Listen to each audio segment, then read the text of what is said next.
Yep.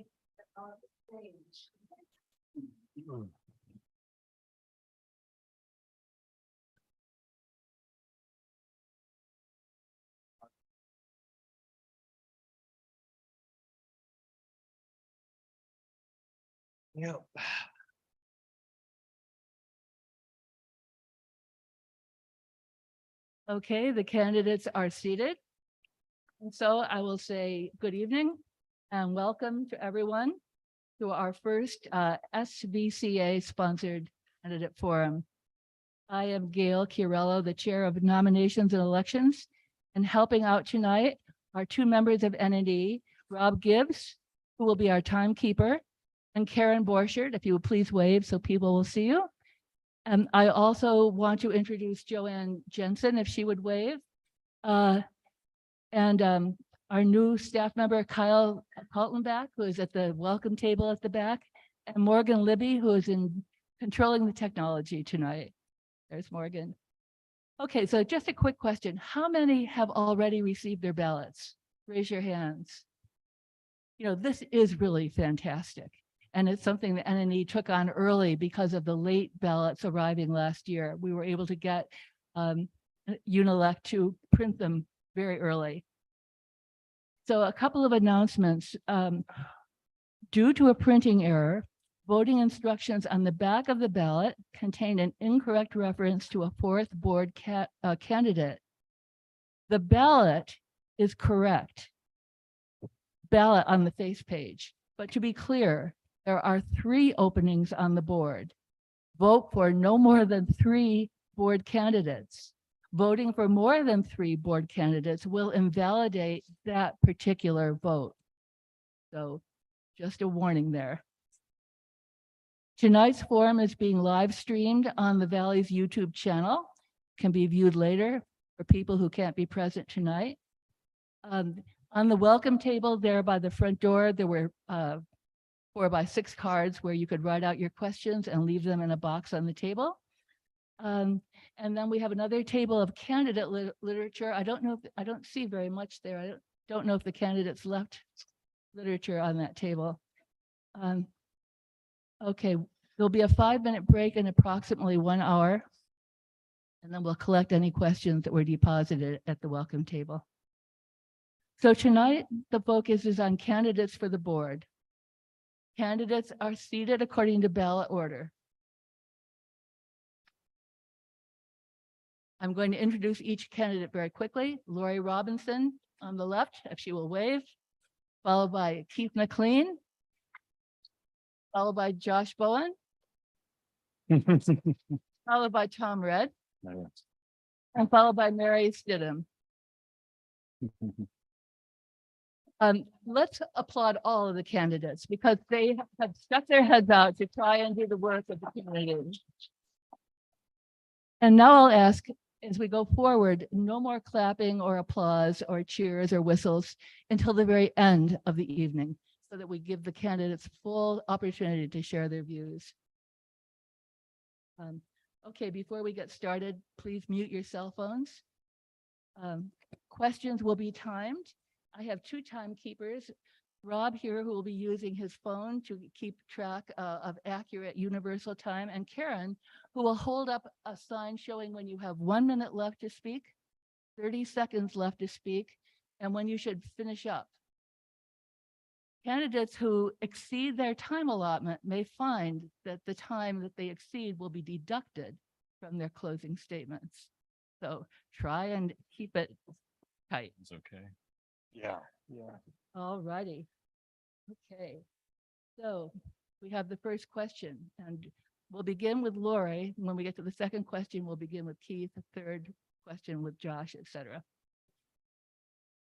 The first question has to do with wildfires, earthquakes, and disasters. Hey, Gail. Yeah? Sorry to interrupt. I think we're supposed to do our introductions. You're right. I'm sorry. I only named you. Go ahead. I'm sorry about that. Lori, please start with your introduction. 2 minutes, right? Hello and good evening. My name is Lori Robinson, and I would like to represent you and be your voice for the community. I have owned and lived in Sudden Valley for almost 20 years with my husband, Pat. This year, I have been on the Nominations and Elections Committee and would look forward to serving on the Board of Directors. I would bring a skill set in finances and human resources. I am kind and compassionate and tend to put the needs of others ahead of my own.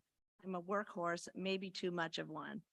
I understand the commitment needed to serve on the board and would strive to do my best to serve the needs of the community and not my own. Thank you, Lori. We'll go on to Keith. Hi, good evening. I'm Keith McLean. We've lived here in the Valley for 6 years now. I've served on the Architectural Control Committee for about 4 or so years. The last couple serving as the chair of the ACC committee. So I've had a seat on the board, but not a voting seat on the board. And I'm hoping to change that this year. I'd like to get voted so I can get on the board and actually have my voice heard and my vote counted. Thank you. Thank you, Keith. And now Josh.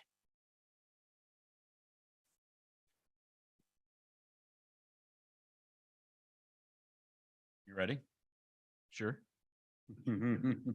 Hi, I'm Joshua Bowens. A lot of you already know me. For those of you who don't, I moved here in 2018 with my family. I'm a Florida boy, born and raised. My wife was obsessed with like grunge music in Seattle and stuff like that, and she wanted to move us out here. But I think this is a lot better than where we could have been. We fell in love with this community, and we have 2 kids, coonhound and a bearded dragon. And we're always down at the lake and the trails and everything. And, we really love this place. And between, I think, 2015, 2020 or so, the dues just kind of jolted up pretty quickly for us. And I got involved into the politics of Sudden Valley. And I helped coordinate and, market for some votes that ended up being 1 minute, pretty massive. And, my time on the board over the last 3 years, minus this past year when I wasn't on the board, was pretty strenuous. And, there are some things that kind of just like, as a board director, you don't expect will just take the wind right out of your sails of the things that you want to do. So, after seeing what this board has been doing, I do think, politics aside, 30 seconds, I think we're on a good trajectory with this community. And I think I still have more to give. And that's why I'm running again. Thank you, Josh. And Tom? Hello, Got my that. name is Tom Red. I've been here 25 years with my wife, Maria. We've raised 2 kids here. It's a great community.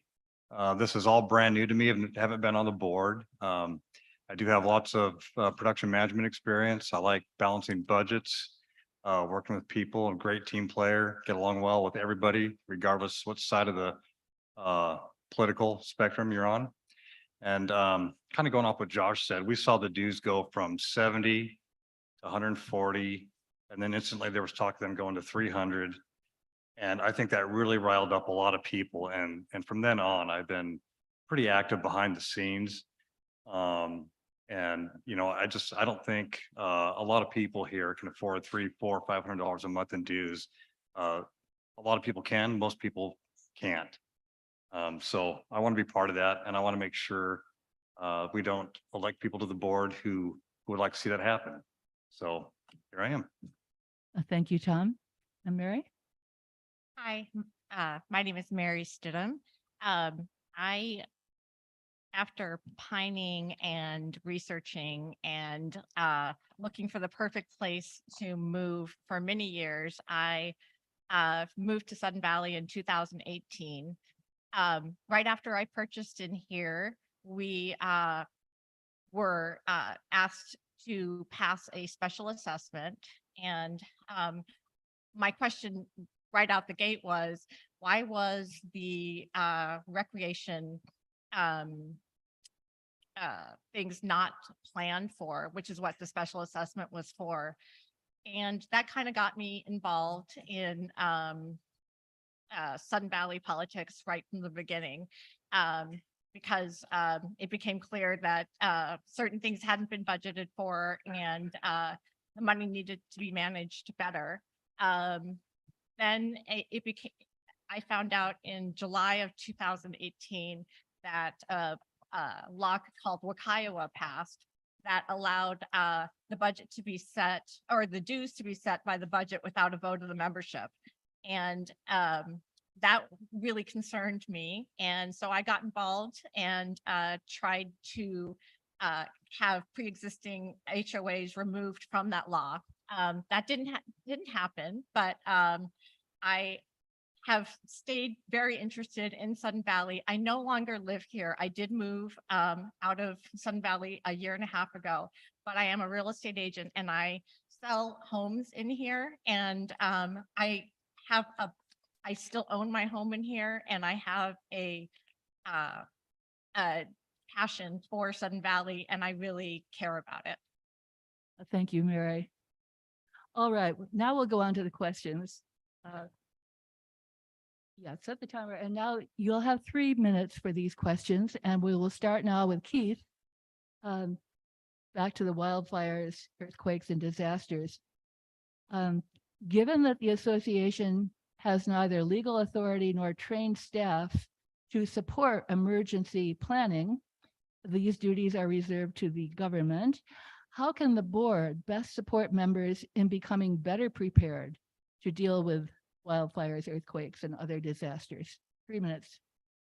Right, well, thank you. It's a great question and obviously been on the minds of a lot of people, especially after the wildfire in Line and of course our own fire across the lake here.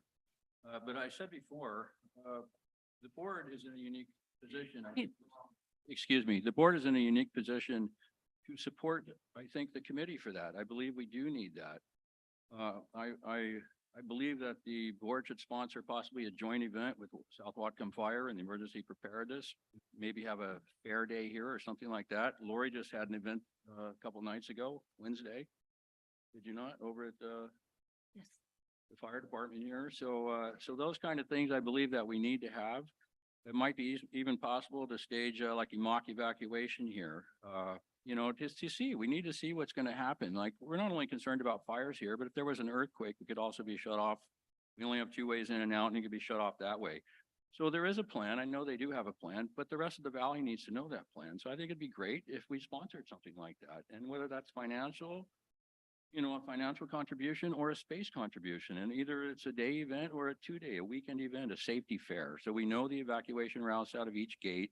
We know what we're supposed to do when that happens. As far as staff being involved, I disagree with that. I've been a firefighter, volunteer firefighter for a few years, EMT and so forth. I would disagree with that. We don't allow that. So have to be trained for that, right? We have paid staff for that. So I disagree with the board being involved or any staff members actually being involved in going and to put out a fire or to evacuate people, but they should be here in case we need that until governing officials get here to take over. Thank you. Thank you, Keith. And Josh?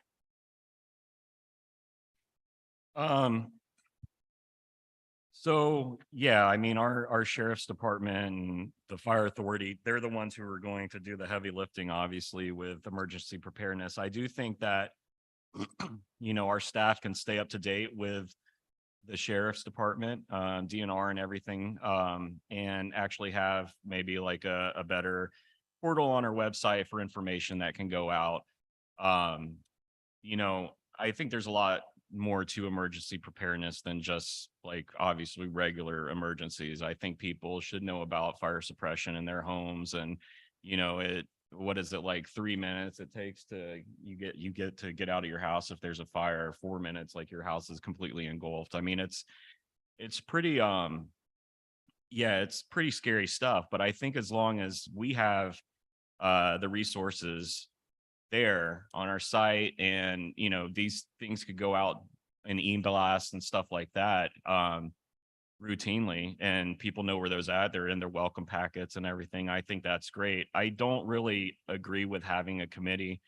I actually helped the emergency preparedness committee before, and you know, they came to me for some infographic work and some sign lighting and stuff like that. And later on, I thought I'd given another chance to join the committee, and I got on the committee, and you know, I think the committee was a little displeased that the board requested a charter.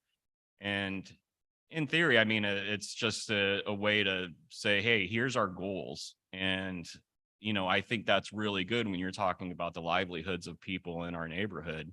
is to have some actual goals. And, you know, people bailed on it. And that's, it kind of rubbed me the wrong way, in a way that's like, when it comes to that kind of stuff, you got to set your politics aside. I mean, I set my politics aside for it. I mean, it could have been more than the politics, but who knows? It was just kind of weird. But, I fully support making sure that people are educated with the information that they need in a way that makes sense for everyone. Thank you, Josh. And your turn, Tom. I think we have two fire stations here. We got one in Geneva and one right here at Gate 1. I think we'd leave most of the responsibility to those folks. But I think we could do something simple, maybe just sending out yearly flyers to, instructions or guidelines on what to do in case of a natural disaster, earthquake or whatever. But for the heavy hitting, I think we leave it to the professionals. Thank you. Thank you, Tom. And Mary? I don't think that the emergency preparedness is something that the board should become involved in. It is the county sheriff's responsibility to make sure that there is an emergency plan for Sudden Valley. What I do think that the board could do, though, is make the information available to the community. And that can be done, like Josh said, either by putting something on the website or in the email blasts, occasionally putting things out that kind of go over what the plan should be if there's a fire, if there's some kind of an emergency, where the escape routes would be, and what the correct plan would be. But I don't think that it's something that the board or Sudden Valley should take over. I definitely believe that it should be handled by the professionals and the first responders and the sheriff's department. Thank you, Mary. All right, let me see how we're doing. I think Lori has. Oh, sorry. I knew this would happen. Okay, go ahead, Lori. Problem, okay. So first, I believe that emergency preparedness and planning begins in our community, in small neighborhood groups and in individual households. Our association should do whatever is needed to assist and encourage homeowners and the community at large. While the board is not necessarily directly involved in the planning, it should support the efforts of all established plans. This may mean opening up community resources such as meeting spaces to groups for planning and training, as well as being an active participant in assuring our common areas and association-owned lots are fire safe. Now, I've never been in a fire where I've had to evacuate my house, but I have been in two very large natural disasters. They were earthquakes. And I will tell you, if you don't know your neighbors, you will get to know your neighbors. You will wait until you have services again. You will wait until the National Guard or the fire department comes to get you. You will have to get maybe small children out of the area because you can't handle them with what's going on. You could have a crack down Lake Wacom Boulevard and the fire department will not be able to get their trucks out. Anywhere we have culverts, you could have collapsed roads. There is so much to plan for that you don't even think about until you have lived through it. And I have lived through two earthquakes registering 7.0 or higher. One you may remember, Bay Bridge collapsed during the World Series. Another one, buildings collapsed in Northridge, California. I lived out in Santa Clarita in Canyon Country. We had fires burning in our empty riverbed. We had bridges collapse. It took me 6 hours to get from Santa Clarita to downtown Los Angeles, which is normally a 45-minute drive. You have no idea how important it is to know your neighbors, to have your community involved, to work with the resources that you have around, and to rely upon not just the emergency preparedness that the fire department has, that the county has, that the state has, but you have to be ready because you don't know what you need until you need it. And having resources, having your neighbors, having an adequate plan, that is so important. And we need our association, not just the board, but all of our association members. We need the board support to allow us to use this barn. We probably could have filled up this barn with our first meeting. And, but we didn't. We used the fire department because our resources here wouldn't have been made available to us. So, all I can say is we do need a plan and we need it now. Well, thank you, Lori. All righty, we're going to go on to the next question. You'll all have 3 minutes. We're going to start with Josh, and then we will end with Keith. So I remember to turn around at the U-turn here. So here's the question. Enforcement of rules and regulations. This was a very common concern that I got when I reached out to the membership and asked for input for the questions. How can the board support enforcement of our regulations concerning the appearance and upkeep of homes in the valley, as opposed to having to look at permanent roof tarps, parked RVs, disabled cars, tires and junk, etc.? Sorry? Dogs off leash. That's one of my favorite, but okay, we're going to start with you, Josh. Well, first of all, I'm sorry because I haven't weeded my grass in a long time. I'm letting it kind of fill out a little bit. But I think enforcement's a very tough thing because you've got a lot of personalities out here. And I think we have to recognize that enforcement's all, as long as I've lived here, has been an issue for Sudden Valley. It's not something new. Sometimes it gets thrown around like it's something new, depending on who's on the board. But it's been there. I think, I know that admin has been putting out information regarding enforcement and details in the views. And I think that, it's a little bit of an ease into enforcing some of these things, and people are getting notice. And I think, the board can support the GM and being able to handle some of these things. There's so much infighting, and, just the board, I think, sometimes loses focus on the community, and that has to eat up staff time. And I think, for our sake, that the board needs to learn how to have meetings without it being accusatory and without causing disruption and causing more work for the GM, so the GM can actively enforce our rules and regulations.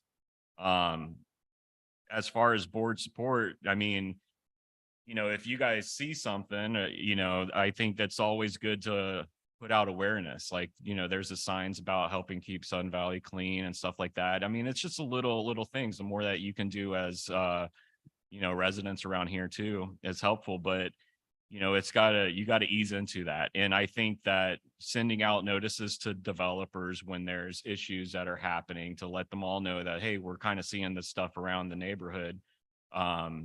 That's not acceptable. And the more that stuff gets done and the board supports that, I think that'll kind of alleviate some of those issues. But there's always going to be issues. And when the board really gets into it is when, appeals come. And I went 3 years with, being a vice president, and fortunately I did not have to deal with an appeal then. But that's when the board really gets a shot at that.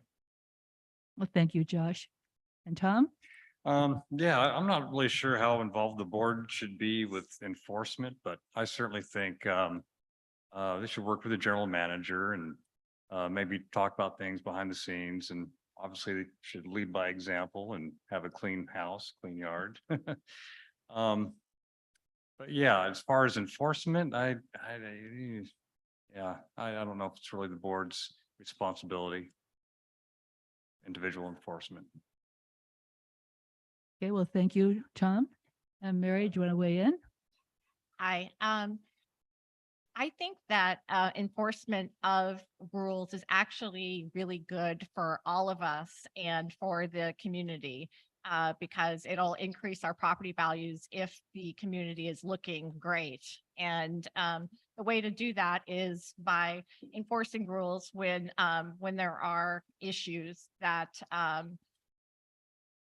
happening. And I know in the past, it used to be that only if neighbors complained would something happen. And now it's, the general manager is, being more proactive and, driving the streets and looking for issues. And I think that that's great.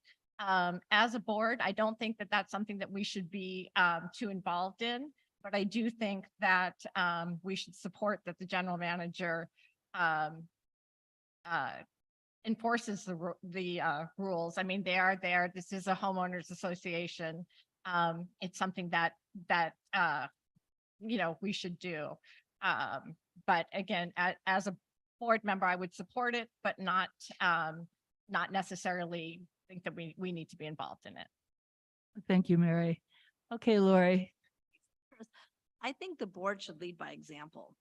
Our own bylaws, the Washington RCWs, and as how they pertain to homeowners associations and nonprofits should be followed.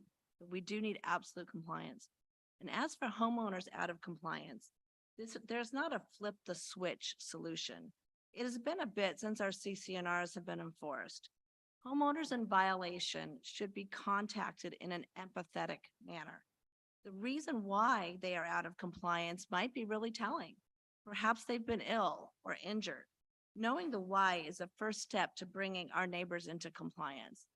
And as everyone has, to echo everyone else, it's really not the board who's going to be driving around and finding people and looking for people out of compliance. But it is their job to support any actions that need to be taken, to help where needed. And maybe if it's, contacting one of your neighbors, it might be my neighbor who's out of compliance, and see what's up, because it could be something very serious that's happened with them. And I think if we're going to go back into bringing everyone into compliance, which of course will help, sell our house if we want to sell it because our neighbors are looking nice and everything else like that. But it's not just okay, now we're going to start issuing fines. That's not going to go over well. It's going to cause more chaos. So it really has to be a thought out, empathetic plan that we put in place. Well, we meaning the association, the Joanne, the staff who's going to regulate this, and take it baby steps. Thank you, Lori. And now we'll hear from Keith, who maybe saw some of this as chair of ACC. Thank you. So just to be clear, the ACC doesn't have anything to do with compliance, and that's actually been a little frustration for me, but it's in the bylaws. So it is what it is, right? So we can't change that. That I know that we can. So anyways, I do believe there's a strong need for a compliance officer. I've always felt that way. That's why I got involved in the ACC. So when we bought out here, based off literature and pictures and so forth, it's a great, bright, cheery place, right? You get out here, we moved from California, you come in, find out things are quite dilapidated in a lot of instances. Everything was just a wreck, right? There is no compliance. I drove around to the other gates. I didn't look at those first, probably should have, and I was concerned, right? And even our own gates, right? There's issues in every gate. We all have that. So I'm in agreement and a lot with what I think we all are up here. It seems like, well, maybe. But we'll see. We do need the enforcement. I believe there's room for an ACC coordinator / compliance officer. Doesn't need a full, I don't think the general manager should be driving around looking for compliance issues. It's certainly not a board issue. The board certainly should be supporting the employment of a compliance. We used to have a compliance officer. That position was eliminated along with the ACC coordinator position. The ACC coordinator, part of our dues, I understand, go toward that position. We haven't had that in like 3 years. So it's been a struggle just to keep the ACC afloat, let alone trying to do compliance stuff with nobody willing to do it. I actually brought this issue up early on to an executive committee or an executive board member, and flat out I was told, I'm sorry, I'll have to find it right here. I want to be clear in what I stated, but I was told by them that this is the wrong board for compliance. I don't know what that means, right? Because I agree with Lori. It's in our CCNRs. It's everybody. We knew this was an HOA when we bought in here. We expect a certain quality, I guess, of maintenance that everyone's going to provide for their homes.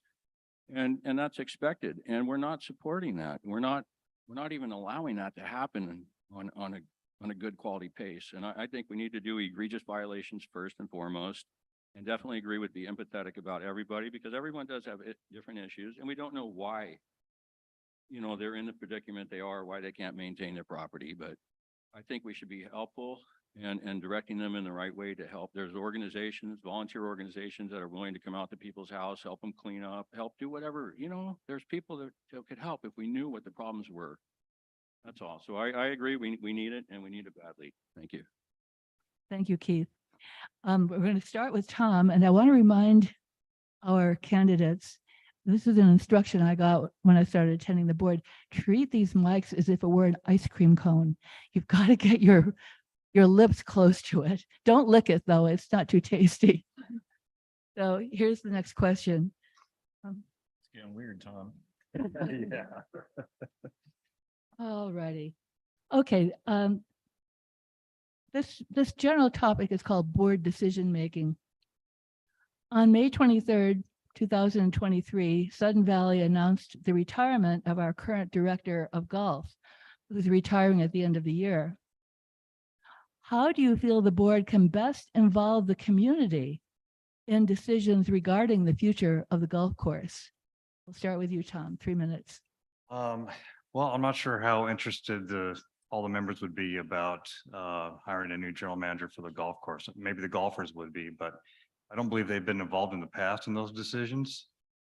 So I think the board would just decide behind the scenes amongst themselves. My I'm- opinion. And that's There it. could be options in addition to simply replacing the director of golf. What's that? There might be options in addition or to replacing the director. In other words, it might not solely be a hiring decision, but I don't know that I want to go further, just to kind of prime the pump a bit as you think about what might be the options. Maybe when I moved here 10 years ago, people always wanted to turn the golf course into a park. I'm not saying you should respond to that, but just saying that there are options that will probably come up. We're going to have a change. Yeah, I think the board should talk about it, and you know, if they think the members should be involved, and bring something to the membership, and maybe open something up for discussion with the members and make a decision from there. Okay, well, thank you, Tom. Mary? It's my understanding that the golf course needs to remain a golf course. And if it were to be changed, for instance, into a park or something like that, if that were on the table, then I believe that would definitely need to go to the vote of the membership. And that isn't something that the board would make a decision on their own. But when it comes to replacing an employee, I think that is something that the board does on their own. I don't think that is something that goes to the vote of the membership. So I think that our ballots show, that they are trying to get the current board that we have is trying to get opinions from the membership on how we steer the way that the community is going. And I think that's really important. But when it comes to hiring employees, I don't think that requires a vote of the membership, because I don't believe that changing the golf course from a golf course is on the table at all. At least that's not something I've heard of at all. So I think it's just a matter of replacing the golf manager. And if there's more to this, then I'm sorry, I'm unaware of it. Okay, well, thank you, Mary. So we'll go to Lori. 3 minutes. So the golf course has been around forever, and I think it should continue as one. This is an integral part of our valley. Over the past 5 years, the golf course has had revenues of 4.96 million and expenses of 4.73 million, netting a profit of 238,000. And that money goes back into our general operating fund. So a study by the National Recreation and Parks Association has found golf course communities have typically found an annual increase of the value of all homes in the area of 7%. However, a dead course or a poor course conditions encourage pests, crime, and litter. and a decrease in property values, in some cases up to 50%. So the board should play an oversight role in the golf course, meaning involved in hiring a new manager, but they're not involved in the day-to-day operations of the golf course. And I think we should hire a responsible golf manager or golf pro and should be able to keep this course in great condition and keep it turning a profit. Thank you, Lori. And Keith? All right, thank you. Well, first off, I'd like to say this is just my opinion. I don't believe the entire board is involved in a lot of decisions that happen. I know that may sound weird, but like I said, I sit there at a lot of meetings and I listen and I watch, and it seems like a lot of decisions are made by the executive committee, which is a group of 4 people, 4 like-minded individuals. And so you don't hear a lot of debate or a lot of questioning on things by the rest of the our board. And so that's troubling to me. And that's one of the reasons why I want to be on here. But in my opinion, as far as the golf course goes, the board should not be involved. I mean, the community should not be involved in who the next golf pro is going to be, or director of golf. That should be the GM. The GM should be bringing the candidates in, and then the board should make the final selection. That's my opinion how that should work. Again, that should be a board decision, decide on the parameters of who we're looking for. And I know they've already started the search, right? Because we knew Brian was leaving. So that's been happening. But that's the way it should happen. So no, I don't believe the board should be involved, or the community should be involved in our staff hiring and so forth. What goes in that should be the general manager, in my opinion. Well, thank you, Keith. And Josh? And by the way, a reminder to everyone, ice cream cone. Get your, I think everyone hears me, right? you have a very deep voice, yes. Okay. So I love you guys, but I feel like this question's a little bit loaded.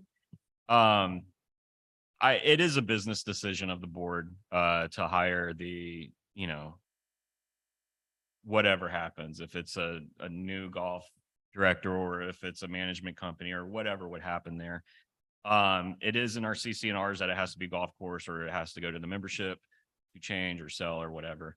I do want to talk about golf because I think this is kind of put out there because it's like, people have said, stuff about the golf course. I'm sure I have in the past. One of the first things that we did when I got on the board was vote for golf equipment. And I'm pretty sure I voted for that. And I'm pretty sure that this, the board majority has supported golf, and obviously by a ginormous bridge that was purchased that some people were not happy about. But, I'm not a bridge expert. It sounded like the right thing to do. And, I don't really foresee the golf course going anywhere. And I do think that the board has supported the endeavors of the golf course.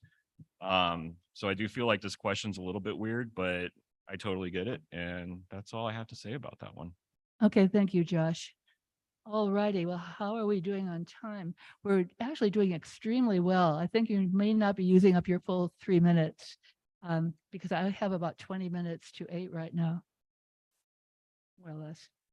Maybe we'll go on to another question. The next question is going to have to do with the Marina.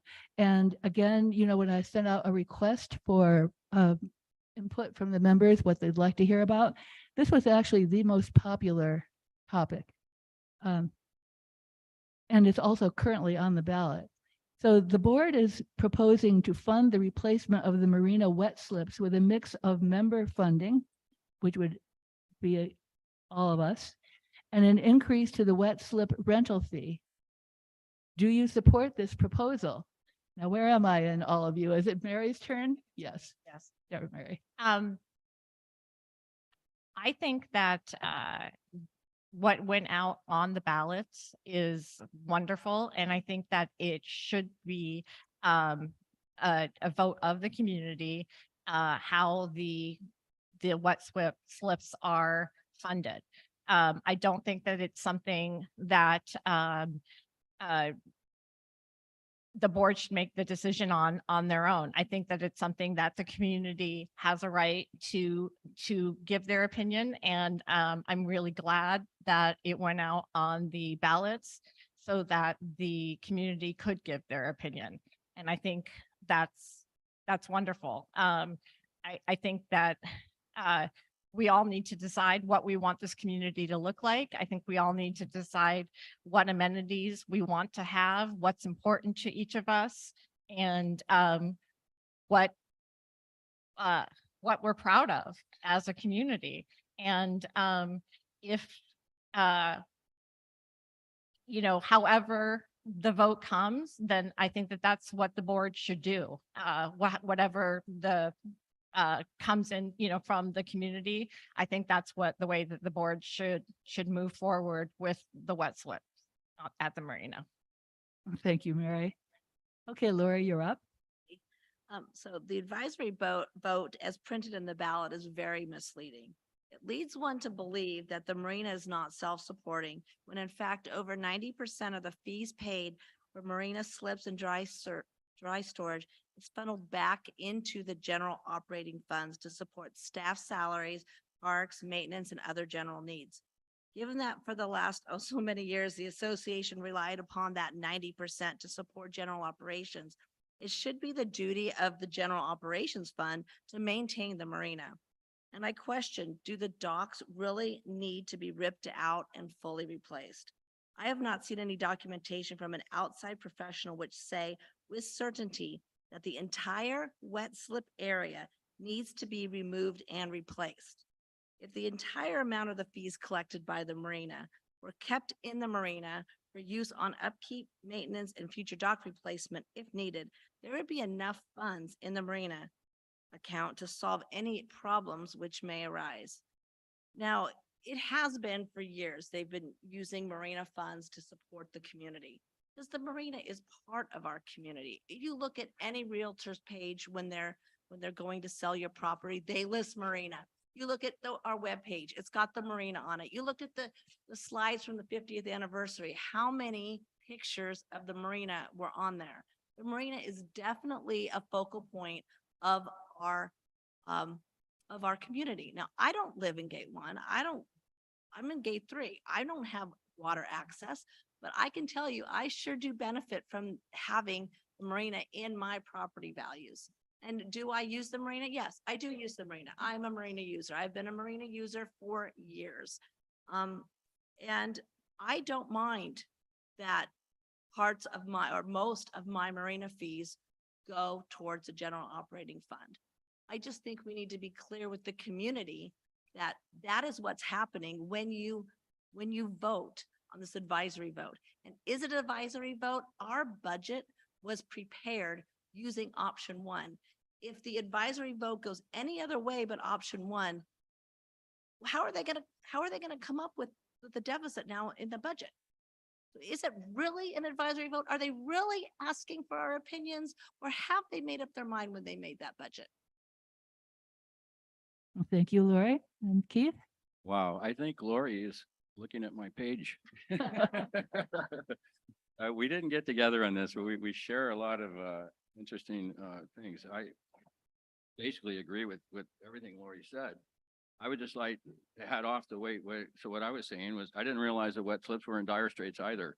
I do have a wet slip. I've had one for a few years. And just so you know, so I have moved my wet slip like 3 or 4 times. It's been moved. That means other wet slips have come available, right? So I could move my location to pick another spot. So that has happened. And I've also been on the waiting list. I was on a waiting list for, I think, 3.5, 4 years for a select slip. So there is a wait list that does exist. But that shouldn't be a problem, right? When did this become all of a sudden not a hot issue that we needed an advisory vote on the wet slips all of a sudden? So I don't see that the repairs are needed. I as well, that's the same thing. I haven't seen no documentation on what exactly is needed. All they're saying is that the lifespan is up in 2029. I believe it was 2029. The lifespan on this building was probably up 10 years ago, and yet we're still sitting in it. So, I mean, there's probably maintenance that could be done. There's other things. I just think it was too early to even throw that out there. It should have been on the agenda or on the AGM, and it shouldn't be a vote for us right now. I think the board should do their job and be researching other ways. There's other ways to come up with the money. Like if we just started putting the money that's going into the marina now that people are paying, that money could be saved for 5 years and you'd have half of what you need to rebuild them if they need to be rebuilt. I don't know what needs to be done. So it's really hard to talk about it, right? This is what I'm saying. The executive committee probably had access to this information for 6, 7, 8 months. And then the rest of the board gets it like 48 hours before we're supposed to vote on it. So all that information goes out with the agenda. So it goes out to public notice. You guys get it. That's like when the rest of the board gets it. So we're not privy to all the information they're looking at. And then to me, and again, my opinion, it's rushed through. Everyone vote on this tonight. And that's wrong. I think it needed to be discussed. No one talked about the possibility of reenacting a transfer fee. I know that's like bad blood around here, but I was told that we could reenact a transfer fee if it was for a fund or a Marina fund or something like that. It was earmarked specifically for something. We could do that. There's nothing illegal about that. That wouldn't harm any community members unless you're buying or selling your property here. Most of the selling and buying is by home builders right now. They've built, 50, 60 homes in the last couple of years. So just a point. So that's all I have to say about it. Well, thank you, Keith. Thank And let me just quickly interject, on October 14th, we're going to have a budget town hall in this building starting at 1:30. I feel the candidates have a lot of questions about the budget, how it's put together, and that's an opportunity to ask those who put it together. But go ahead, Josh. Okay. Keith's probably not going to buy me a beer after this, after I have this conversation.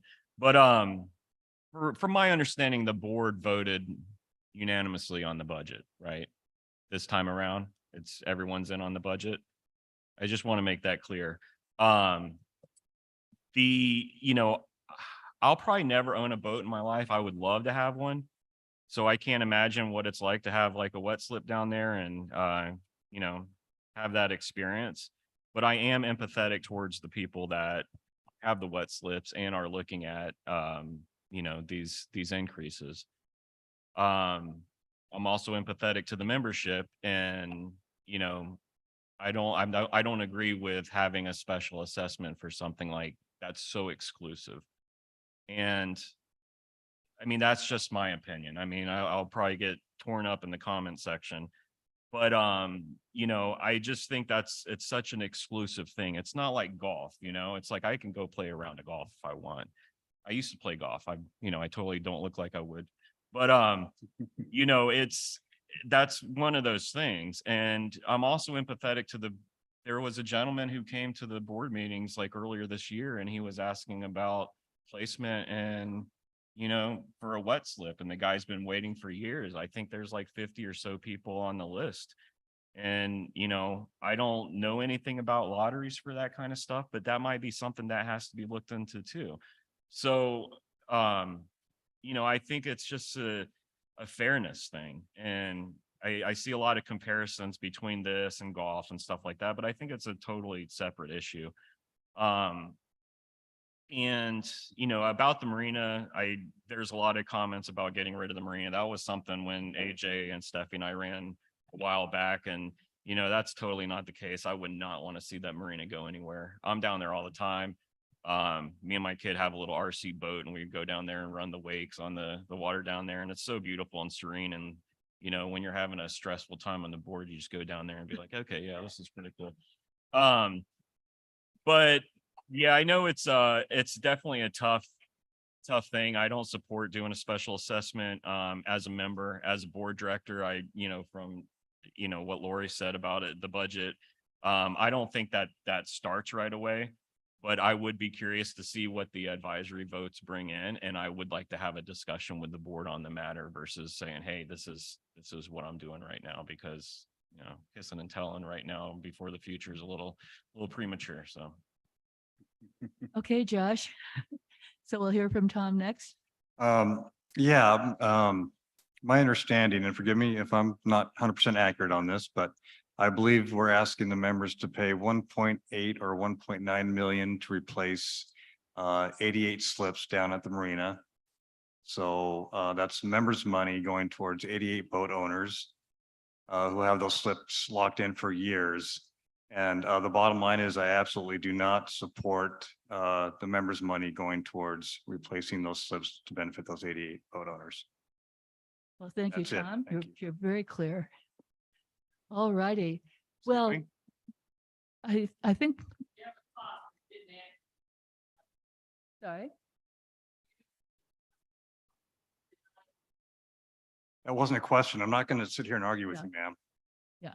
No, this is not interactive. It's not, during the break, if you want to speak to someone, there'll be an opportunity.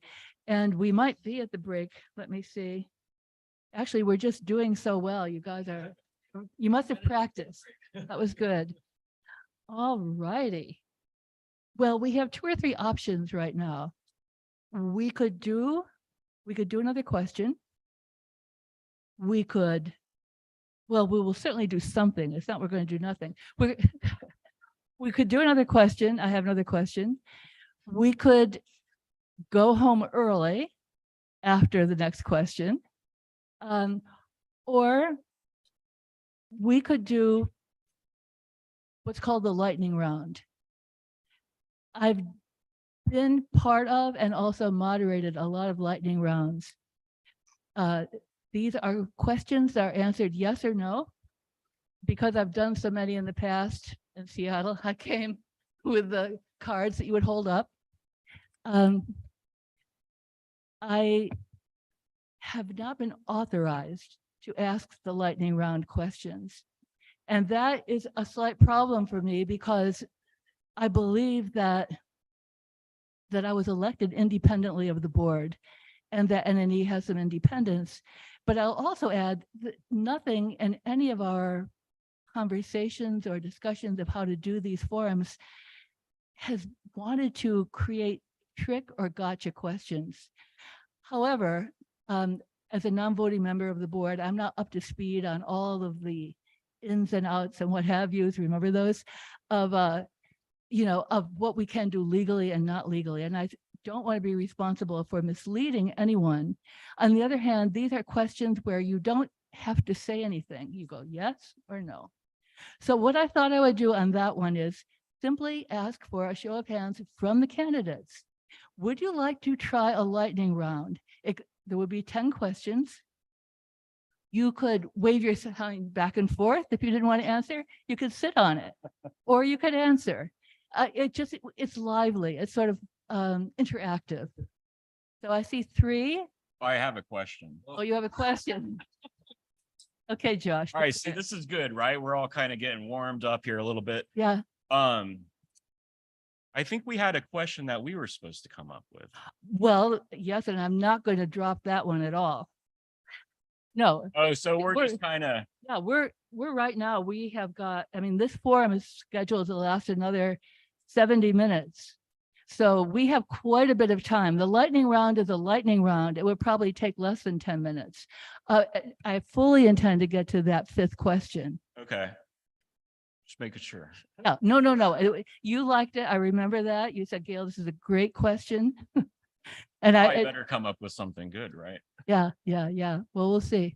So one more time, does the board want to? Can I ask a question first? Sure, of course. Are we, I thought that after the 5 questions that we did, that we were then going to be taking questions from the people. Right. And we would do that at 8 o'clock and we're still like, in other words, we have so much time to use up. Okay. We will look at those questions. And it may be, I find that when I solicited questions from the membership, there was a lot of overlap. We may have addressed some of the questions, but we'll see. So one more time, are candidates game to do a lightning round or would you like to just go to the 5th question? Yeah, let's do it. If it gets out of control, then, Alrighty. I like this because you guys are good sports. That's a good thing. Like, oh. Feel like we're gonna win a parting gift. I do have a bonus question. Maybe I'll ask that one too, since you're all so much fun now.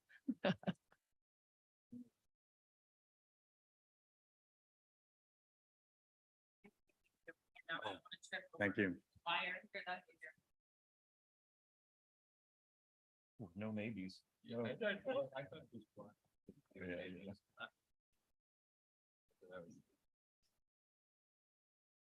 Was it no or on?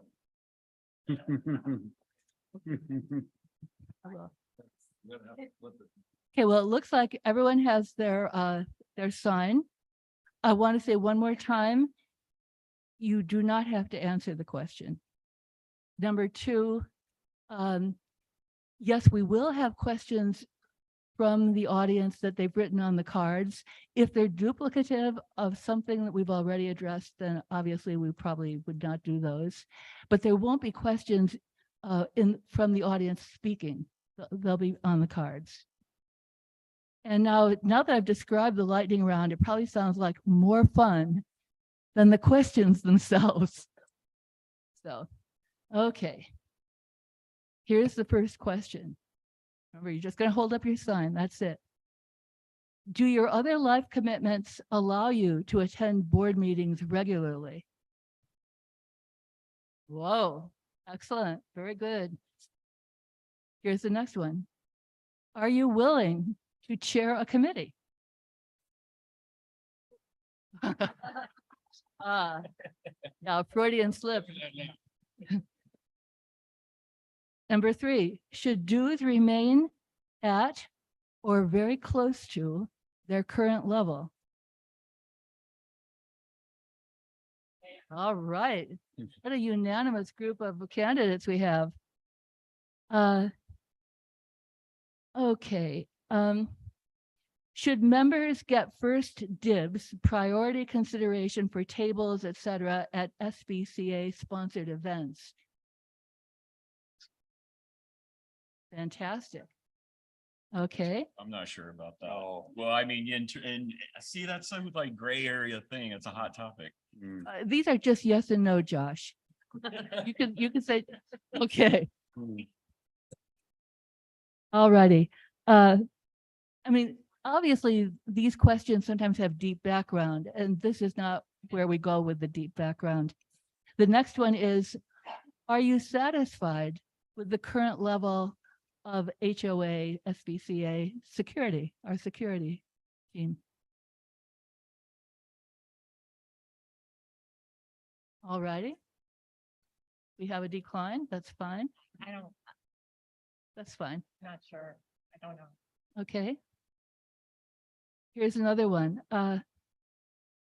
Would you support, this is one that people are very concerned about at the moment, this season. Would you support a pedestrian parental safety presence at the school bus stops? Very good. Okay, I've been alerted by the general manager that the next question is possibly, I'm going to ask it and let you use your judgment, okay? Clearly, you don't have to answer. A lot of these questions are really coming from the community, and the community is even less informed about what the board can and can't do than the candidates, or in some cases, the non-voting members of the board. If elected to be a director, would you use Facebook to communicate with your supporters or with the membership? Okay. I don't have Facebook. Don't want it. All righty. Well, thank you. Okay, so I don't know if I've done 10. I took a few out. We could go back on to, I'm going to save the bonus question for the very end of the evening. Just hang on to your cards, okay? We're now going to go to Josh's favorite question, and hopefully everyone's favorite question. And it's this one. Let's see where we are on time. We're really good. It's 8 o'clock. Let's do this one. Then we'll see if we have questions from the membership, and then we'll do the closing statements. And just before the closing statements, I might do the bonus question, okay? Yes, absolutely. Is there, where am I now? Where did I leave off? Who's next up? Lori, okay. Is there a question you were hoping to answer tonight, which has not been asked? And if yes, what was it? And how would you answer it? I didn't really have a question in mind that I wanted to be asked. I'm just hoping that the questions that get asked are the ones that the community needs to make an informed decision. I hate to think that these elections are based on popularity and who likes who and what was said on Facebook and all these other things. My question is really not for me as a board candidate, but it's for you as a member of our community. What do you want to hear from us. And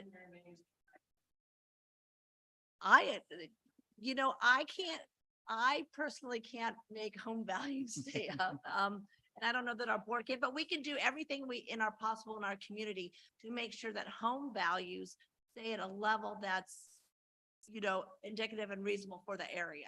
I don't want our home values to tank because of something that's done in our association. However, I also can't make a $600,000 house become a $1.6 million house. No board can. But I do want to make sure that they maintain their stability within the scope of what they should be in our area. I know we weren't supposed to take questions from the floor, but I love questions from the floor because it really kind of shows, makes us think on our feet, and sometimes really things come out, even if the answer is, I don't know, or maybe. But I do welcome after this, if anyone wants to ask me any questions, the harder the better. It's like, make me sweat. Hey, I just want to remind the candidates, ice cream, ice cream, ice cream. Sorry. Make me sweat. Okay, Keith, you're next. Thank you. I as well, I didn't even really want to have all these questions to answer tonight, right? So it's like when she gave it to me, getting them, like it was a little harder. You have to research and stuff like that. I prefer, like Lori, to get things off the cuff. I think I speak better than what I write, right? So I'm writing this stuff down and I'm trying to speak from the heart, really, is what I wanted to do tonight. And I didn't feel I could do it without my notes, right? So I had these notes here to help. But yeah, so I didn't have an extra question tonight, but I do agree with Lori. The question really is to the community. Are you guys happy with what's going on? And if you want to see some change brought to the board, then you need to make that change. And really, the vote's up to you guys. It's not up to us. And like I said, I'm on the board now. I really haven't appreciated what I've seen on there. And I want to make a difference. I want to be able to vote and have my vote count. I'd like to see the executive committee be instead of all four like-minded individuals that are just going to follow rubber stamp everything. I'd like to see some questions asked, maybe two different versions of things. So there's some debate and questions going on about some of the decisions being made, and that the entire board would be part of that, not just four or five people all the time. I'd like the whole board to be involved in the 8 months long discussion the executive committee seems to be having and the documents they're looking at to make these decisions. So that's all I ask for, is your vote, and hopefully we can make that change. Thank you. Thank you, Keith. Okay, Joshua, your favorite question? So I get 3 minutes, right? Yep. Okay. I just want to go back to the craft fair thing because, I know that's, there's some weird situation there and I don't really know all the details of it and the rules and everything. So that's just kind of a tough question, just say yes or no to. Yeah. Okay. Sorry. The craft beer fair. No, there's a holiday craft fair. And I guess there's some people that signed up for it and some people are making, I don't know, I don't know all the details. I'm not on Facebook right now. I gotta have a mental break from that stuff sometimes. But from my understanding that people are saying that non-residents were expedited or something like that in the list, which doesn't sound right. So it's just kind of, I don't want to get embroiled in that without knowing all the information. But so I've got two here, and the first one is just like a little crowd control thing. And show of hands, how many of you wave to people as you drive through the neighborhood? That's awesome. Because I always feel like I'm a weirdo for doing it. So I think these questions are, they're good topic questions. I think the community, kind of like what you guys are talking about, I think they need to know a little bit more about what you would bring to the board. And I do think I have a pretty good what I would bring to the board, or like what my skill sets are, is I do feel like I collaborate really well with people, and I don't, it doesn't matter what side of the spectrum you're on. I'll try to work with everyone. And was that 1 minute? Okay. So, I think it would be good for the next forum, if you guys don't mind, is having a little bit more questions about, skill sets and like what what you can bring to the board versus just opinions on some of the hot topics. Cause I try to think of it like if someone wasn't really involved in all of this stuff, how would they do up here as a board candidate? You know, I think everyone should feel comfortable and welcomed in this position and not feel like, cause I was scared to come here tonight because I figured I'd get some like really difficult questions. And that's fine, but it's like, if you're ridiculed about it later, it's like, yeah, it's a little, it's a little tough. But I do think I would like to see on the board, I would like to see a lot more collaborative efforts and respect to each other. And I think, regardless if it's business or what, we're all just homeowners out here. And I think that's one thing that the board has to remember, we're all human and we're going to make mistakes. And I've got to finish up. And I don't know where I'm going with this, but Well, I thought you had a big question in mind because you said, Gail, I love that number. oh, well, I guess my question wasn't good enough. Sorry. But listen, just to say, I did share the questions with all of you. There were no new questions except maybe the lightning round. Okay, Tom, if you want to address your favorite question. If someone wanted to ask me a question such as why I am running for the board, I kind of want to reiterate what I said during my introduction. Several years ago, we saw the dues double instantly. If we had a board like that again, or we elect the wrong members, we could see them double again. We really could, and we could see them go up from there. There's a lot of working families in Sudden Valley. There are some also very wealthy people in Sudden Valley where $300, $400, $500 a month is nothing to them. I believe for most people in Sudden Valley, $140 a month is plenty. So that's my main reason for running for the board. Yes, ma'am.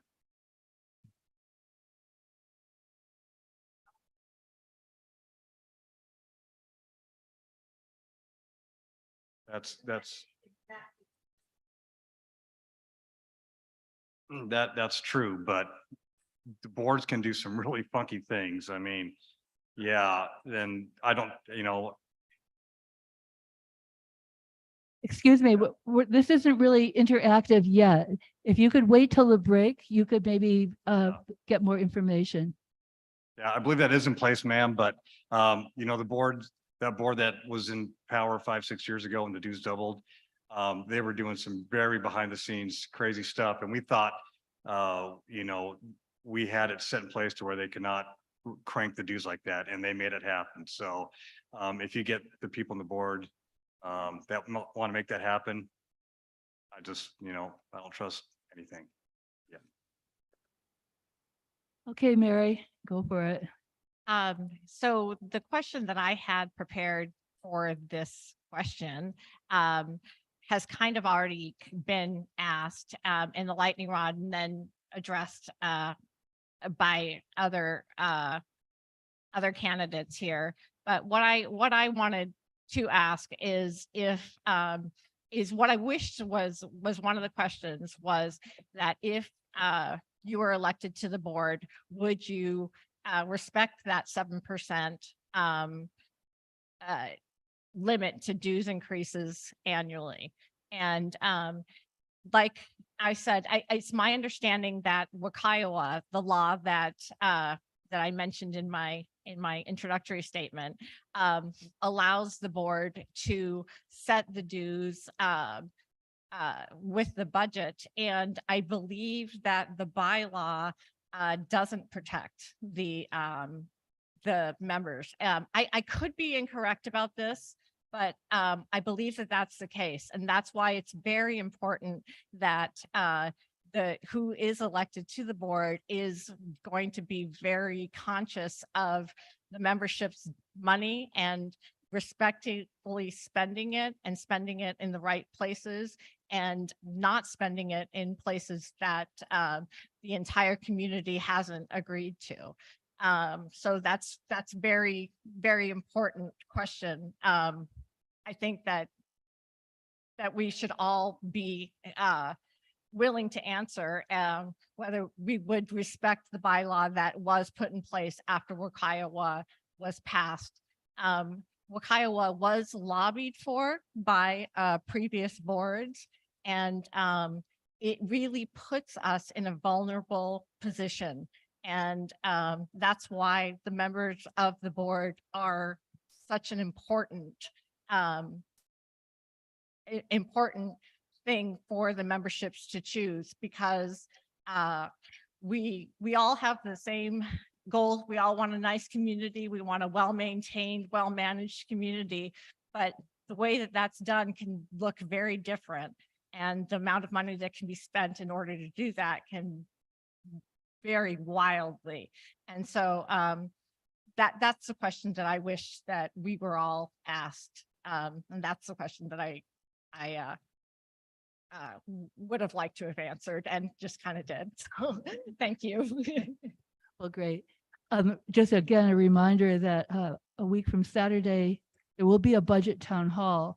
And I won't go into Ukiah now. I think it was the membership was unaware that the state legislature was passing the bill. And it's a kind of a complex question. My impression was that the bylaw does control the 7%, no increase greater than 7%, but it doesn't include special assessments. But I would say, let's take that to the budget town hall next Saturday morning. And if there are questions left over, we have our own candidate forum after refreshments. Yeah, and good. And then that's just, I wish that we all had the opportunity to answer that though, because We maybe we'll ask it next Saturday night okay, or late afternoon.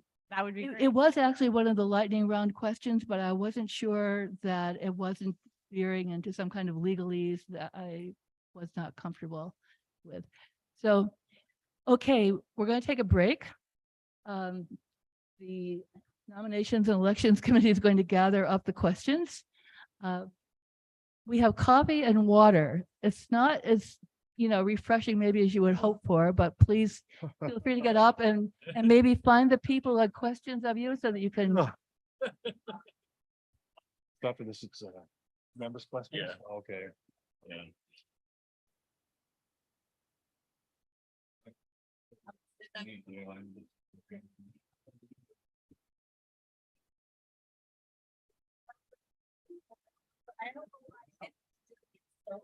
Look for John. Hold on one second.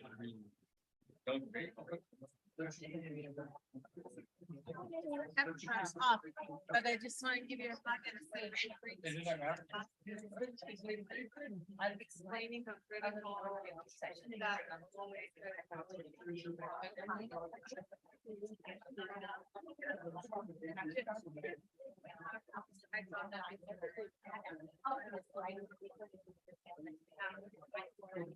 Yes. everybody in the back.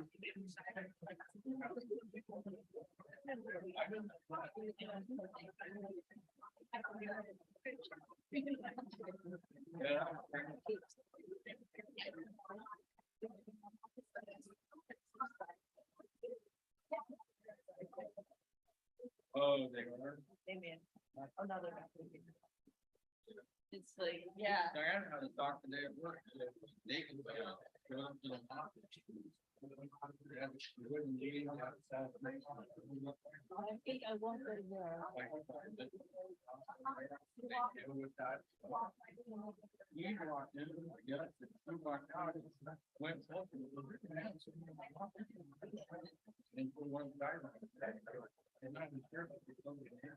And he's sitting in their office and he wouldn't leave.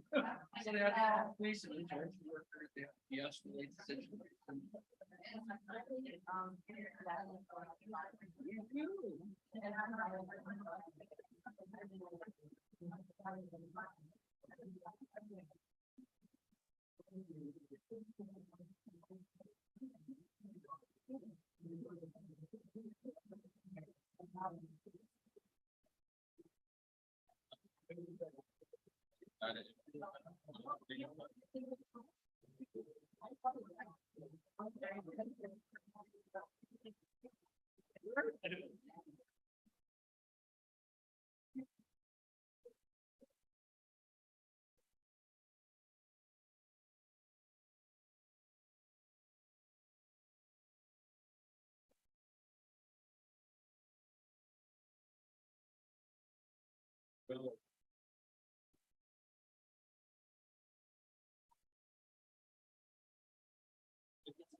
Any other amenities?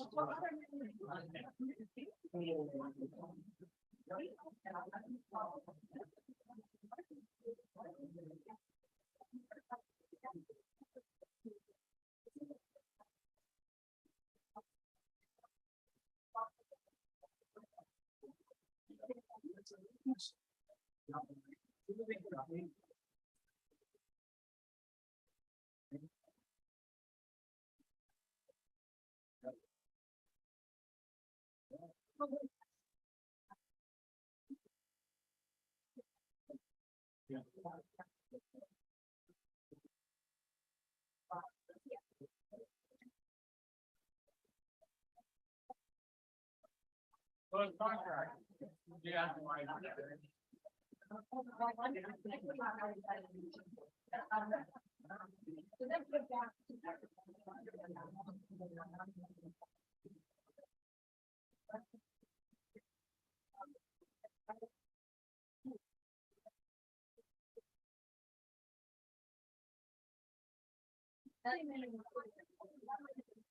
Yeah.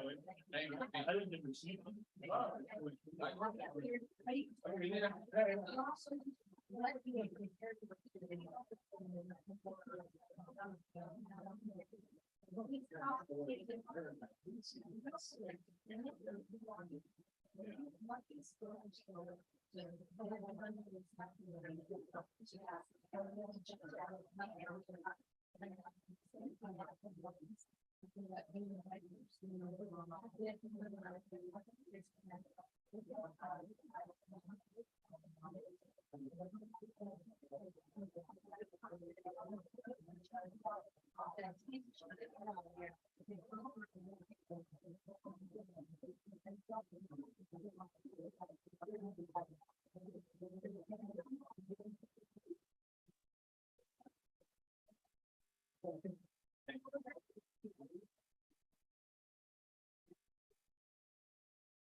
Okay, guys.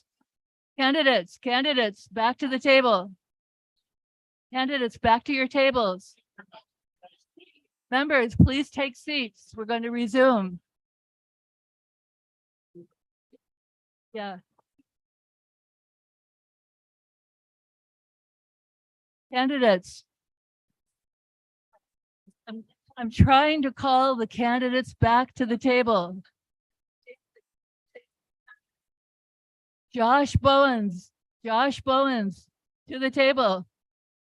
There he is. Okay, Tom Red, to the table.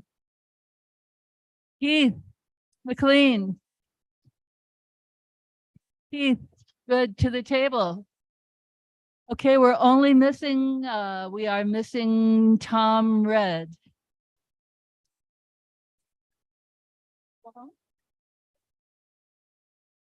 I'll let them know. Tom Red, there he is. Perfect. Okay, we are going to have two more questions, which represent an amalgamation of questions that people in the audience have submitted. And then we may have the bonus question, so have your signs ready. I'll have to think about it, though. You guys have been very responsive, and I must say I'm enjoying myself. But the bonus question, we'll see. And then we'll have your closing statements. And in the closing statements, you'll have a chance to do what I had thought maybe you would do in the intro. What are your special strengths? What is your skill set? And that kind of thing. So here's the first question. And it's an amalgamation. We do live in the watershed of Lake Whatcom. And I think for a lot of people, maybe all of us, we love the lake. It's almost why we're here. You know, it's beautiful. It's also a source of drinking water for half of Whatcom County. And so protecting the purity of the lake, the quality of the water in the lake is very, very important. But here in the valley, we're experiencing a lot of new building. A lot of people who own vacant lots have been able to now build on them. I think I heard the number 60 or 70 new homes. I'm not sure in what time frame, whether 1 year or more.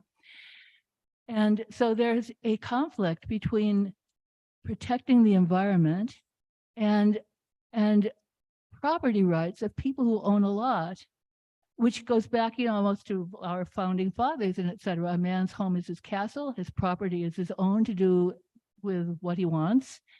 And how, as board members, I guess we'll start with you, Keith, because Lori got the last one.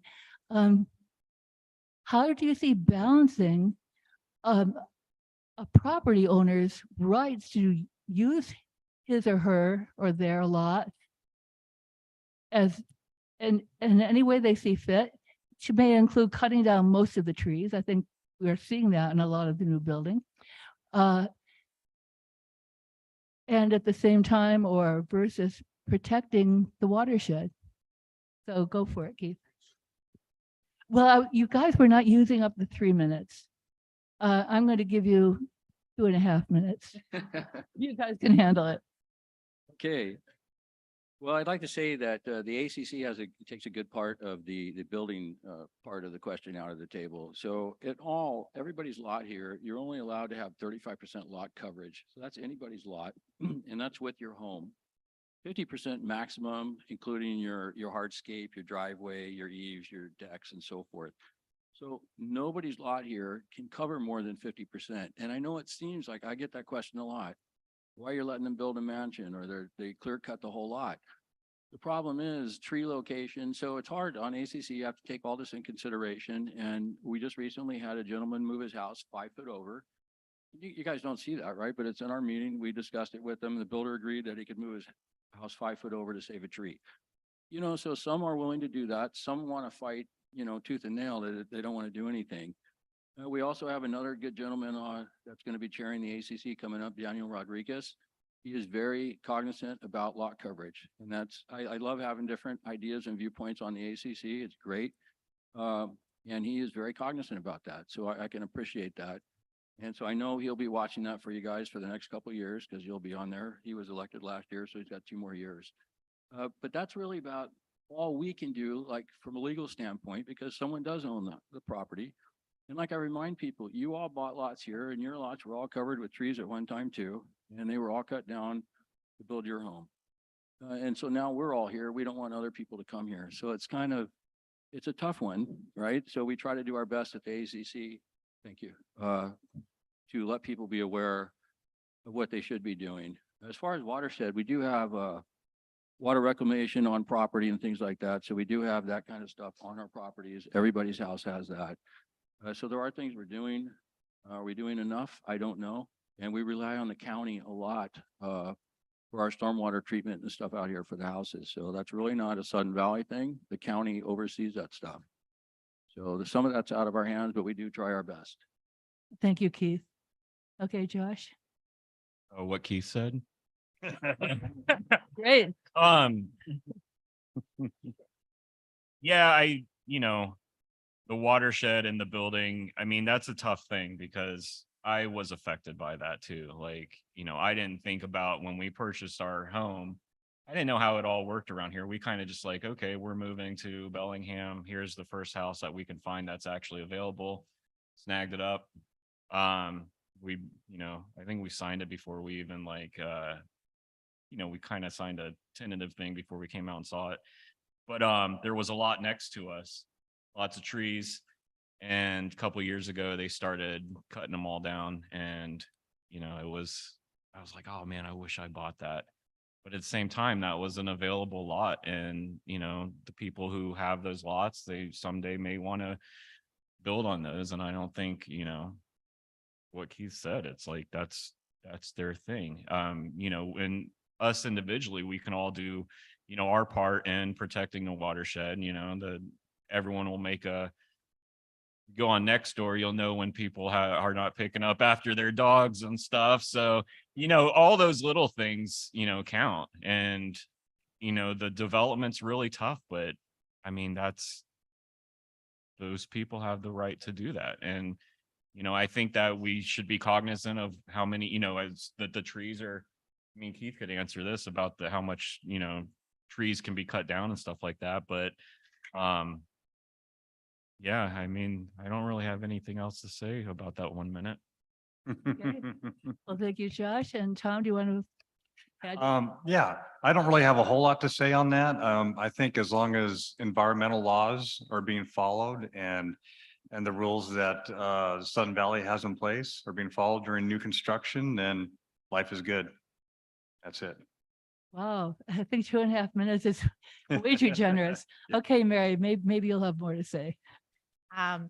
Well, the watershed is something that is actually really important to me, and it scares me that the quality of Lake Whatcom's water is declining every year, every time it's tested. It is in a crisis level of concern, and so I do think that we all have a responsibility to do what we can. And I know that I still walk my dog around Sudden Valley occasionally, and I used to do it every single day. And I would see people using chemicals on their yard that I know are not safe for the watershed.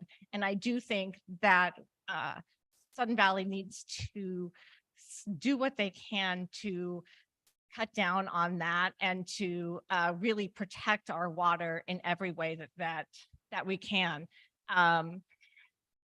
It is a growing concern, and I agree with what's been said so far about the building. I think if you buy a lot here, you have the right to build on it and remove the trees. It does feel like it seems like more trees are being removed than should be necessary or should be allowed. But I'm sure that that's not the case with, the placement of the trees and the way that it works. So I think that the watershed is something that Sudden Valley should look at, and the county is really the ones that is in charge with that. And if they have guidelines, I think that we should do what we can to follow them, and getting that word out to the community to follow the guidelines is probably a really good idea. That's it. Thank you. Well, thank you, Mary. Okay, Lori. Gosh, everybody has said everything. So I'll just say, I think that I saw a very, very rare endangered species owl living in the trees in the lot next to me. So no building, no. I don't Only a builder would get that. Endangered species. know. So I just kind of want to, I mean, building, I'm not a building expert. I do know that there's percentages and things like that. I'm leaving that up to the ACC and their expertise. But I do want to touch on kind of like what Mary did about, protecting the rights of what's your right versus the right of others, the pleasure of using your property versus the preventing, somebody else not having clean water. I kind of think of it as like, imagine that you paid that extra to get that premium economy seat on the airplane. And unfortunately, a toddler is also paid to have the premium economy seat directly behind you. And that toddler is kicking your seat. And the parent says, we paid for this seat. They can do what they want. Well, you paid for your seat too. We have to respect, just because you own your property does not mean that you can do things that infringe on the rights and enjoyment of other people on their own property, just like our watershed. Just because you own your property does not mean you can violate laws by using chemicals that you're not supposed to be using and whatnot into the lake. We purchased in a watershed. Watershed's not new. It's not a new thing. We all knew that when we moved here, and we had laws go into effect regarding the use of, is it phosphorus? Yeah. Since I've lived here. So I've been here before some watershed laws went into effect. And you know what you do? You know, they pull the things off the grocery store and everything's good. Everything you buy, you can pretty much use, and you just go with it. It's for the betterment of our community and the county and the state and everything else. Thank you, Lori. Don't forget about the owl. What kind of owl was it? The super spotted barn owl. I think that's a made up answer. Okay, well, we have another question. This one is more, kind of a nuts and bolts, see how does the board work type question. But people have asked, many people have asked, would you support adding or restoring some of the committees that we don't have now? Communications, I know Josh, you were part of that in the past, and let's see, what are some of the other ones that Parks and Rec, or Parks and Green Spaces we had before? So, yeah, I guess we started with Keith. I've lost track. We started with you, so didn't we start with you, Keith? Yeah, so it'd be. Okay, so Josh, it's up to you, and you were on the board before, so and part of some of these committees, so you can speak to that. Would you support bringing back or even adding ad hoc committees to our governing structure? Yeah, of course. I think when I first got interested in the communications committee, I was talking to the past chair of that, and he told me that volunteering for those committees finding volunteers can always be kind of tough, and to have people actually show up for some of those meetings can be kind of tough. So you can't really go and say, hey, I'm going to start the communications or the finance committee or whatever, because you're going to need those volunteers and you're going to need people to kind of take part in that. And I know Keith ran into that issue with ACC, and the executive committee helped try to find some people, and we voted to have some people approved and then later ratified so that ACC can function. I don't think I would have problems finding communications committee. I would like to do that again. And I mean, EPC is obviously one that's not on the table, but yeah, I mean, I think it's great to have that activity going for membership. And I think, if people want to do that, they should definitely apply and advocate for having the committees that they want to have. I mean, we can make any kind of committee, I'm sure, but I would definitely support a communications committee. Thank you, Josh. You're finished? Yeah, I think I would. Like I said, I haven't been on the board, haven't been on any committees, so I know very little about any of this stuff, but I think we could talk on the board, and if it's something we wanted to do, why not? Sounds like a good idea. Oh, thank you, Tom. Mhm. Mary? I actually think the committees are really important. And I think that there's so many things that the board has to make decisions on. And to expect them to be experts on all of those things is not realistic. And so having committees means that people will do the research and can advise the board. And that's extremely important, positions for the board and for the future of the community. So I strongly suggest increasing the number of committees and getting people involved. Also, getting involved is probably one of the best things that people can do, for their community, and also to feel a part of, and to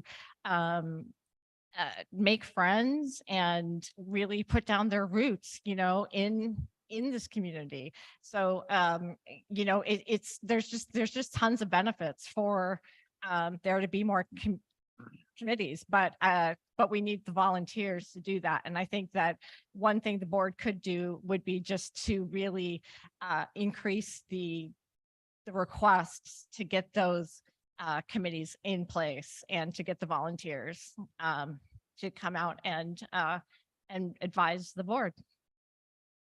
Thank you, Mary. So not only are committees important, they're required by our bylaws. We have some committees that are required that we don't have. We don't have a functioning finance committee. We are a 3,100 household membership, and we have no operating finance committee. Finance committee that is to be made up by the treasurer, a second board member, 2 members of our community, and a 5th member from either the board or the community. That is required, and our board has for the last year not had a finance committee. We also don't, I mean, we need to have long-range planning committees. We have our ACC, and the way the committees work with the board is a board member is on the committee. They meet with the committee. The board member then takes that committee's ideas, minutes from their meetings, whatever, and brings that back to the board so that you have a functioning kind of like a hub as the board and then all these committees, and everyone works together on these common goals. You don't have 30 people working on one thing. You have individual committees. Now you can have committees which are official, which the board is, board member has a part of, and then you can have other things. You can have groups too. They don't have to be like board, they could be like board sanctioned or committee or community approved groups that will also have involvement of the board, but won't be ruled by the official bylaws of Sudden Valley. So committees, great committees, but they need to be run properly.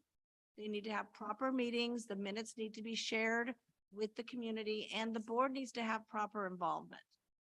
And I think the problem with the committees that we are having trouble getting volunteers is because there's more of a dictatorship on how these committees have to work, and they're not functioning correctly. If we have well-functioning committees, we'll probably with 6,000 adults in our, that are eligible to be on a committee, we shouldn't have a problem finding them.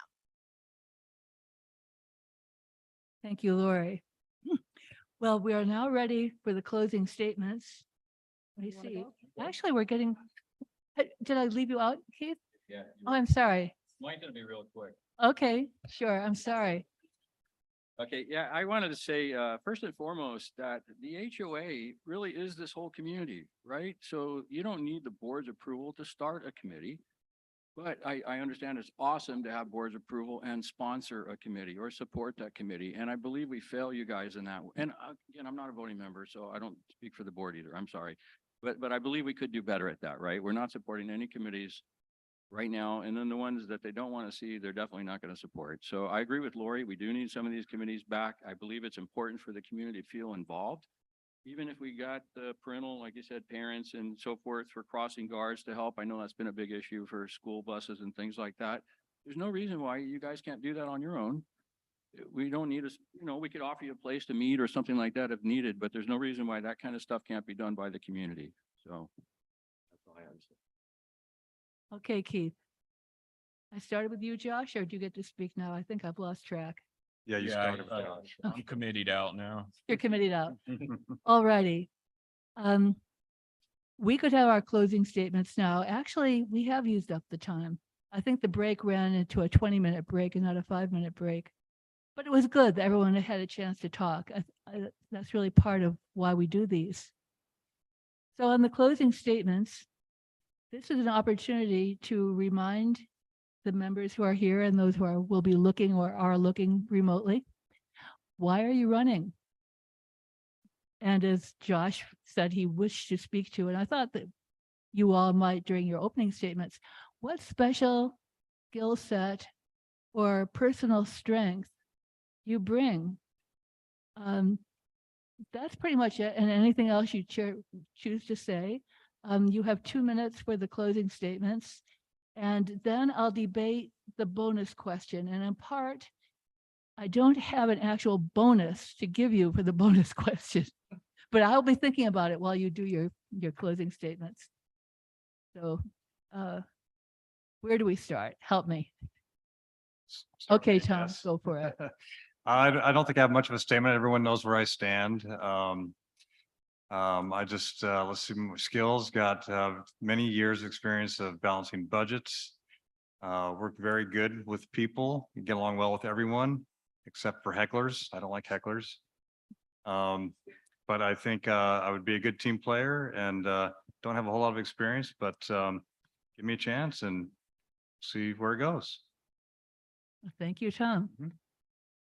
I would love to be a board member here. I know the fact that I don't live here is an issue for a lot of people.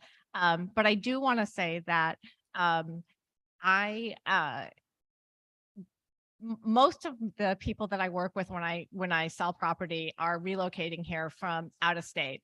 And so a lot of them have been researching Sun Valley online, and they want to know what the community is like. So on a regular basis, I'm giving tours of Sun Valley. I'm showing the community center. I'm showing, the community gardens, the public library, AM/PM beach, going through and really showing what makes Sudden Valley so special. And I think that I do that with a lot of pride as a homeowner here.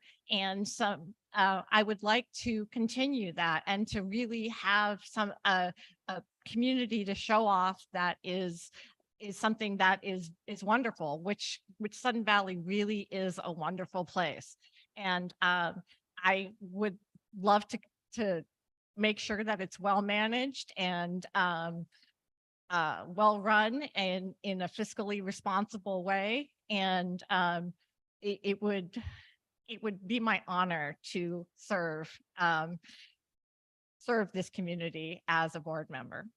Thank you. Thank you, Mary. I'm gonna go off. Throw my notes away. I want to take this time for a minute just to address something that Mary had said about raising dues. I don't know of anyone who wants their dues to go up. I mean, I even think, I'm retired, so I don't have an income. I do have a side business that I dabble in and have a lot of fun with.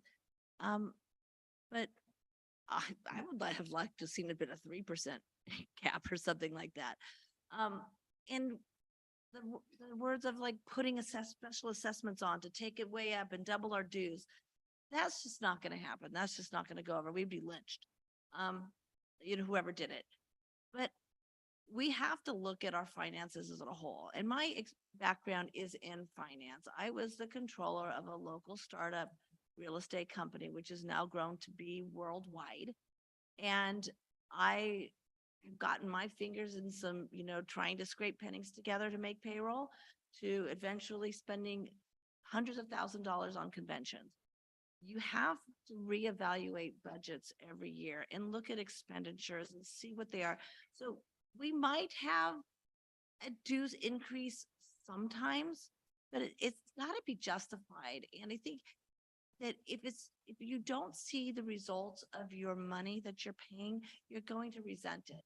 But if you had a $2 a month dues increase, but you saw the benefits of what you were getting, either in, a cleaner community and home values going up, or just the lack of, crime happening in our community because there was increased security, whatever. So I just want to say my background in finance will come in handy. Thank you. Thank you, Lori. Like, wow, what am I going to say after that? So I'm running, like I said earlier, I'm just running for the board because in my opinion, I've seen a lot of dysfunctionality that's happening on the board, and I don't like it. I don't appreciate it. I'm currently not a voting board member. I'm the ACC chair, which gives me a spot on the board, but I cannot vote. So I really want to be a part of that. I'd like to see some change here. There's some things going on that then I want to get, it's supposed to be a closing thing, so I don't want to get into that. Maybe at the next meeting, right, we'll have different questions and stuff will come out maybe differently.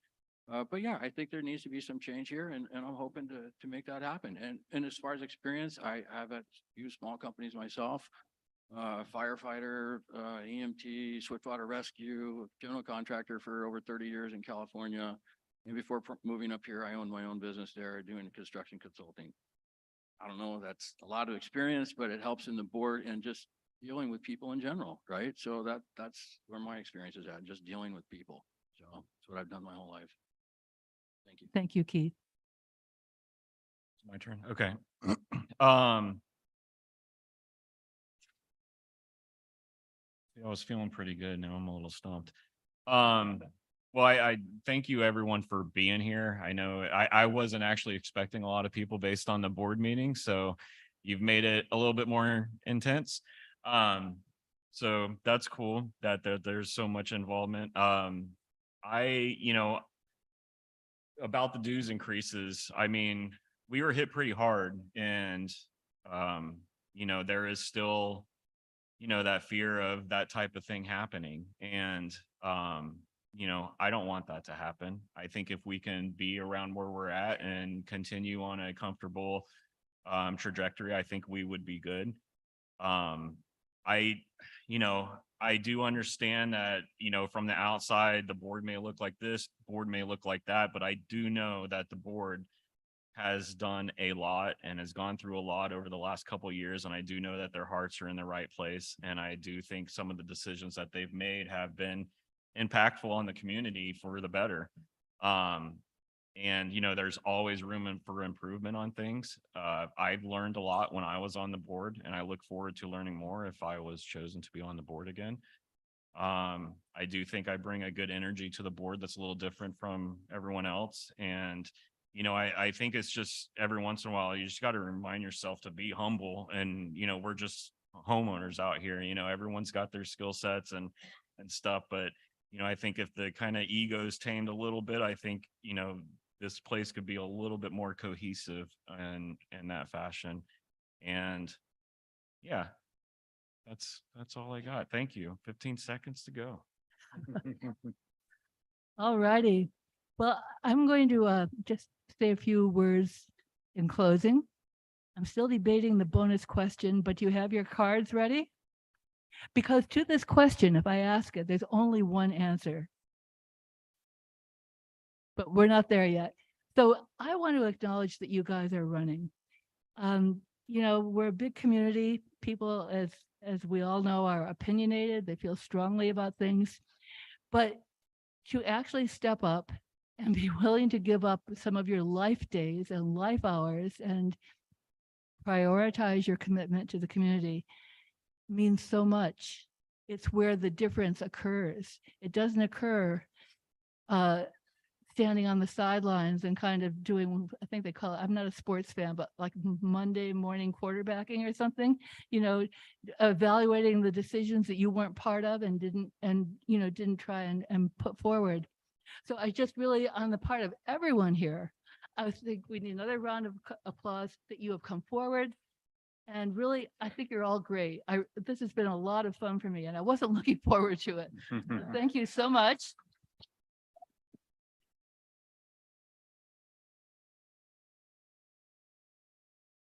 And now I'm going to risk the bonus question because I think I cannot be removed as NNE chair, no matter what I say or do. I was elected independently. As you all know, I mean, we are the size of a small town. I've always heard if cities were ranked in Whatcom County, Sudden Valley would be the 4th largest. So we do have a governmental kind of political component, and running for the board is very much part of that. As I'm a bit of a political junkie, not a sports junkie. But I understand that to win an election, voters will gravitate toward people that they find very likable. Now this is why it's a bonus question. I'm going to amp that question up. And I'm going to ask all of you, because all answer at once. Are you lovable?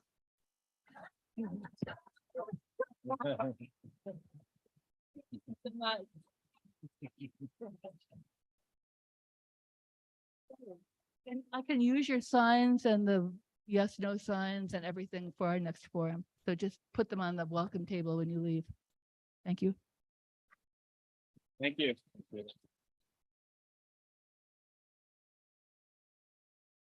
Is that it? That is it. Well, let's hear it for you. Yeah.